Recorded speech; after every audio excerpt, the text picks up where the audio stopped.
Buenos días. Voy a intentar aclarar un poquito el tema de las constituciones, que me habéis comentado que teníais dificultades. Esto es fácil, es sencillo.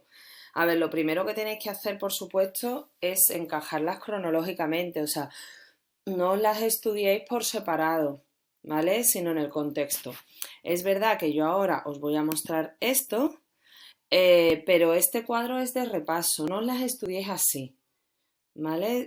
Está muy bien, este cuadro ya sabéis que no es mío, yo lo cogí hace muchos años por internet, no sé la autoría, la verdad, pero de lo que se trata en realidad es no tanto que os lo estudiéis todo así globalizado, sino que, bueno, este cuadro lo que nos permite es comparar, que es lo que realmente luego en el examen va a tener más valor, que hagáis una comparativa de las constituciones, ¿vale?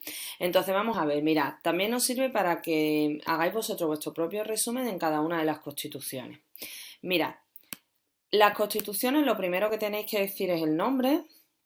Siempre la constitución de, por ejemplo, la de Cádiz también se llama, la de 1812 se llama la Pepa o la constitución de Cádiz, pero en general es la constitución de 1800, 1900, ¿vale? Entonces siempre el nombre. Esto de aquí no es necesario, ¿vale? Sí que luego vamos a decir si es un poco más progresista o más moderada, pero no empezamos por ahí. Mirad, yo empezaría por la soberanía y la división de poderes. La soberanía, si os dais cuenta, en todas las constituciones es soberanía nacional, perdón, en las que es compartida no, ¿vale? Pero me refiero que en el caso de las constituciones estamos hablando de todas nacionales hasta que llegamos a la Constitución de 1931, la de la República, la de la Segunda República. Por lo tanto, ya sabéis que en todas las constituciones menos. Ahora lo vamos a ver, las que son muy moderadas y que la soberanía no la tiene el pueblo, es soberanía nacional, ¿vale? Es una pista que nos hace que por lo menos ahí hay una cosa que ya tenemos clara. Entonces, siempre empezar por la soberanía y la división de poderes, ¿vale? En la división de poderes solamente es un latiguillo que podéis tener y que podéis explicar en todas las constituciones, incluyendo solo lo que sea diferente, ¿vale? Que después lo vemos, vamos a ir viendo una por una. Pero la división de poderes es toda el legislativo, ¿vale? Que lo tendrán las cámaras, las cortes, ejecutivo, cortes en plural, ¿vale? Congreso y Senado, o solo una cuando hay una corte, ahora lo vamos a ver, el ejecutivo, especificamos, ¿vale? Si hay alguna diferencia, ahora lo vemos, y el judicial, pero es algo, ¿vale? Que se repite. Esto de la formación, bueno, la relación entre los poderes también lo vamos a ir viendo cuando veamos la división de poderes y lo mismo el tema de las cámaras. Son todas las constituciones nos hablan de dos cámaras menos la primera. Esta es la diferencia de la primera. Y lo que sí que es fundamental que digamos en las constituciones, que no se nos puede olvidar, son los sufragios y incluir algún derecho importante, alguna cosa que la diferencie, que lo tenemos aquí o en derechos o en otras, ¿vale? Empezamos, porque una de las cosas es que no sabéis de cuál tenéis que hablar más, de cuál menos. A ver, yo siempre os he dicho que la Constitución del 12 es fundamental porque es la primera y a lo mejor os tenéis que parar un poquito más explicando cosas que no están en este cuadro recogidas, ¿no? Explicamos cómo es una constitución que luego influye en otras constituciones tanto europeas como americanas, fue importante, ¿no? Se inspira en la francesa, pero con sus peculiaridades.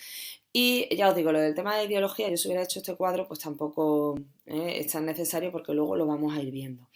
Muy importante, por primera vez tenemos ya soberanía nacional, tenemos división de poderes, aquí especificáis que el legislativo tiene una sola cámara, es la única constitución, pero luego podéis decir que el ejecutivo está en manos del monarca, ¿vale? Que también es importante que esto lo comentemos, y luego, bueno, pues el judicial en los tribunales, ¿vale? Por lo tanto, hay separación de poderes, porque si no, no estaríamos hablando también de un sistema liberal, y ya estamos hablando de un sistema liberal. Esto ya lo hemos comentado anteriormente. Y el sufragio es fundamental que lo comentéis. El sufragio de la Constitución del 12 también es un sufragio muy peculiar. Es un sufragio universal, o sea, perdonar, aunque pone universal es masculino siempre, ya sabéis, hasta el siglo XX, pero lo importante es que es indirecto, ¿vale? No votan directamente los ciudadanos, sino que votaban a unos representantes que a su vez después elegían a los que iban a ir a las Cortes. En cuanto a cosas peculiares de esta Constitución, yo incluía también, por ejemplo, que habla de los dos hemisferios, ¿no? De las tierras de los dos hemisferios, hemisferio norte y hemisferio sur, porque estamos hablando todavía de intentar retener a las colonias. Importante también en esta Constitución, que no ocurre en otra, que el catolicismo es la religión única. Este tipo de cosas las podemos también incluir. Pero haceros un resumen muy breve, así como yo os he explicado. Vale, el Estatuto Real, nada, lo citáis. Esto no da tiempo, o sea, esto está dentro de un tema tan largo que sí que tenéis que citar que existió, ¿vale? Que rige, ¿no? España desde el año 34 al año 36, que es que tampoco es gran cosa, ¿no? Pero no os paréis a explicar todo esto porque no tiene ningún sentido. Estoy hablando del examen, otra cosa es que yo lo expliqué y lo tenéis en los apuntes, pero esto es algo completamente distinto de lo que estamos hablando. Después estamos ya con la Constitución de 1937. A ver si voy a echar esto para centrarlo un poquito. Pues la Constitución del 37 es muy breve, porque tampoco dura mucho tiempo, ¿vale? Sí que... Pero esto sería un poco eso cuando empezamos. Recordad que es una constitución que intenta sustituir a la del 12, porque la del 12 hay algunos que la consideran demasiado avanzada y no se encuentran completamente cómodos y representados. Entonces, ¿qué es lo que hacen? Pues esta constitución del 37 la sacan, ¿no? Y intentan con ella sustituir la otra. Entonces, ¿aquí de qué hablaríamos? ¿De qué? Pues de cosas fundamentales. Si queréis otra vez decir, pero esto es muy rápido, ya os digo, como un latiguillo, como soberanía nacional, división de poderes, aquí sí que especificáis por primera vez 2 cámaras, punto, Congreso, Senado, nada más, no hay que, ¿vale? En cuanto a la división de poderes, ya estamos viendo aquí que ya no estamos hablando de separación de poderes, ¿vale? Sino una colaboración entre los distintos poderes. Esto es lo que va a pasar con las constituciones más conservadoras, que no va a haber una división de poderes y una división muy clara, ¿no? Va a haber pues una intervención, por ejemplo, del poder ejecutivo en el legislativo, fundamentalmente, ¿vale? Pero bueno. Ya os he dicho que tenéis que decir que es la primera vez que aparece en el Congreso y Senado, nada de hablar de uno y otro, no os da tiempo, esta está dentro también del mismo tema del Estatuto Real, imposible. Aquí ya hablamos de sufragio censitario, ¿vale? Ya no estamos hablando de indirecto, sino de censitario, masculino por supuesto. Y aquí sí que tendríais que hablar para poder después explicar todo lo que pasa con la madre de Isabel II, tenéis que hablar de la milicia nacional, porque es que si no incluís este detalle, pues luego no podéis seguir con el discurso del tema, ¿vale? Pero todo esto muy breve, evidentemente van apareciendo una serie de derechos que también aparecían en la del 12, ¿no? Que se van modificando algunos de ellos, pero lo que no podéis olvidar en ningún caso es la milicia nacional. Como veis, hemos hecho un resumen muy, muy, muy breve de la del 37. Intentad hacerlo lo más breve posible, porque realmente no da tiempo para escribir más. La del 45 sí que a lo mejor os tenéis que parar un poquito más. Es una constitución más conservadora, una constitución moderada, en la que la soberanía, y aquí está, ¿vale? La gran diferencia de la constitución más moderada, ¿no? Más conservadora, es que la soberanía no la tiene la nación, no la tienen los ciudadanos, la tienen las Cortes y el rey. Esto no se os puede olvidar, ¿entendido? Y después, como un latiguillo, el legislativo en manos del rey y las Cortes, ejecutivo, aquí hay 2 cortes bicamerales, ya os digo que en el caso de las más conservadoras, ¿vale? El rey sigue interviene en el legislativo, entonces esa separación de poderes no es tan clara. El ejecutivo lo tiene el rey, judicial, esto es un latiguillo que se va repitiendo, es verdad que hay algunas modificaciones, pero en otras, ¿vale? Un poquito más adelante. Nada de pararse, ya sabemos que hay 2 cámaras, Congreso y Senado, esto se mantiene, sigue habiendo censitario restringido, ¿vale? Y bueno, pues ya no podéis incluir alguna cosa más, ¿no? El catolicismo sigue siendo, ya sin prohibir otras religiones, sigue siendo muy importante. No habla, por supuesto, de milicia nacional, ¿vale? Se crea, ya sabéis, al principio de este periodo la Guardia Civil, pero bueno, eso tampoco hay que incluirlo aquí, sino en el desarrollo del tema. Ahora, la non nata, muy breve. La non nata de 1856, daos cuenta que no nace, o sea, es la no nacida, por lo tanto, yo de lo que os aconsejo que habléis es de las diferencias. Vuelven otra vez a la soberanía nacional porque es una constitución más progresista, más avanzada, con mayor desarrollo de derechos, con una separación de poderes mucho más clara y en el que lo que pasa es que esto no entra en vigor, en el que ya se habla de sufragio universal, ¿vale? Para los hombres, para los varones. Entonces, bueno, pues veis que lo he resumido mucho, se vuelve a incorporar a milicia nacional, incluir algún detalle, pero lo fundamental es lo primero que os he comentado. O sea, si simplemente la citáis no es suficiente. Volvemos a la soberanía nacional. Tenéis que dar a entender y explicar el cambio, la ruptura, que solo dura pues muy poquito tiempo, durante un bienio nada más, pero hay una ruptura, hay un cambio porque hay gente que no está de acuerdo con el desarrollo que está teniendo en España el sistema liberal, ¿vale? Hay otra forma de ver el sistema liberal que la moderada, ¿no? La del partido moderado de Narváez. Entonces, esto en cuanto a la non nata. Vamos a por la siguiente tanda de constituciones. Vamos a ponerlo así más centrado. Y ya nos queda muy poquita cosa, ¿eh? No nos agobiemos porque realmente nos queda muy poca cosa. Mirad, otra muy importante y que sí que os tenéis que parar un poquito más, este tema ya no es tan largo, es la Constitución de 1869. Estamos hablando de una constitución y de un periodo en el que se habla ya por primera vez de democracia, aunque esto es, bueno, pues muy apresurado todavía ponerle esa denominación, pero bueno, se habla ya del primer intento democrático, ¿no? Y así además lo titulan en el currículum, pero bueno, todavía tenemos el sufragio universal masculino, ¿vale? Por lo tanto, democracia para la mitad de la población, pero bueno.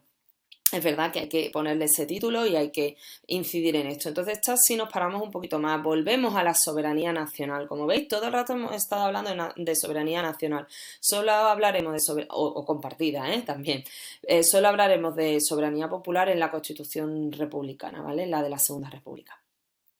Entonces, soberanía nacional, muy importante. Hay una división de poderes en el que el poder legislativo, aquí sí que tenemos que insistir. El legislativo lo tienen las Cortes. Aquí sí que hay una división de poderes mucho más clara, ¿vale? Las constituciones más avanzadas, la división de poderes es muy clara o es más clara, ¿vale? Pero en las constituciones más moderadas no. Todavía se pierde un poco esa división. Entonces aquí el legislativo lo tienen las Cortes, el ejecutivo lo tiene el rey, ¿vale? Y sus ministros. Aquí empezamos ya a ver un rey que delega mucho más el poder, porque recordad que veníamos de un periodo con una Isabel II interviniendo en política, y eso es lo que rechaza a los revolucionarios, ¿vale? Por eso las constituciones hay que entenderlas en su contexto. La Constitución del 69 no tiene sentido sin una Isabel II interviniendo en política, poniendo, quitando y haciendo. Si ella hubiera actuado de otra manera, la Constitución del 69 la hubiera elaborado a lo mejor uno de sus gobiernos, ¿no? Y no sería del 69, pero todo hay que ponerlo en contexto, así que muy importante. Y luego el judicial, los tribunales.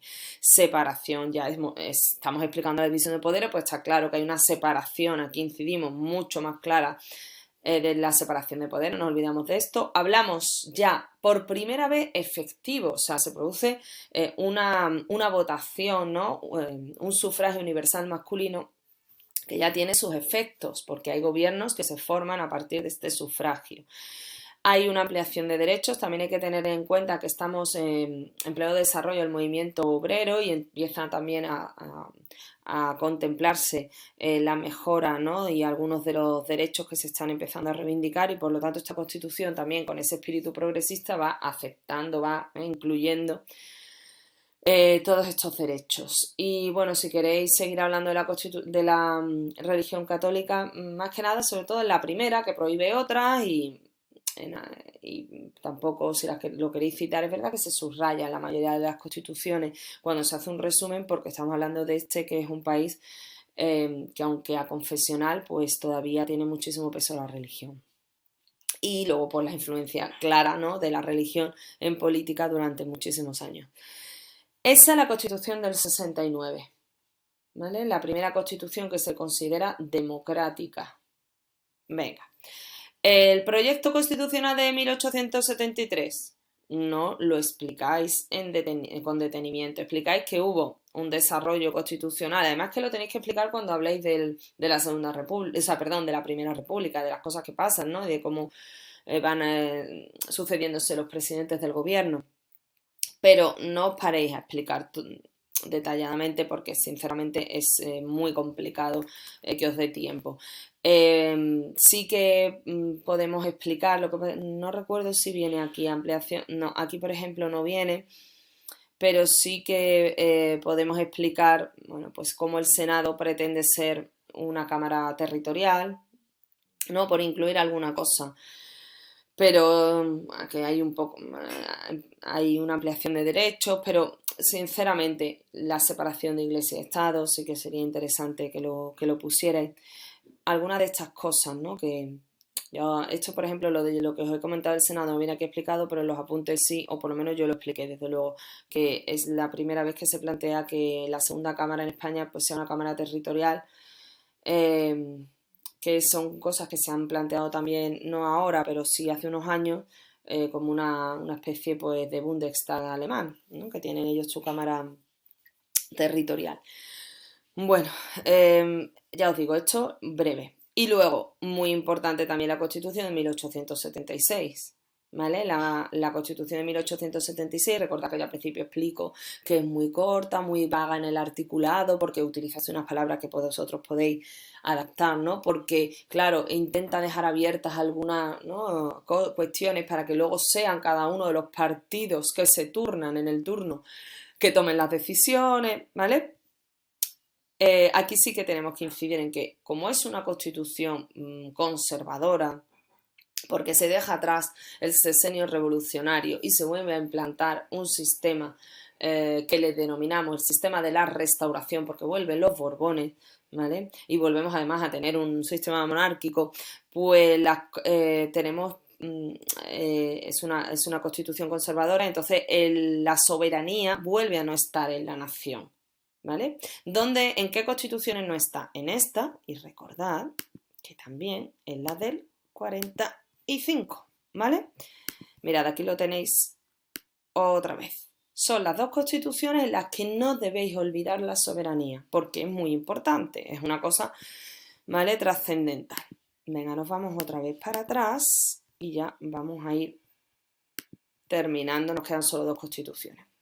Bueno, así que hemos dicho que esta es una constitución conservadora, que la soberanía no la tiene la nación, sino que la tienen las Cortes, la tiene el rey. Recordad además que lo que decía el sistema canovista, lo que proponía Cánovas del Castillo con este sistema es que por encima de la Constitución estaban las Cortes y el rey, porque eran instituciones previas a la aparición de las constituciones.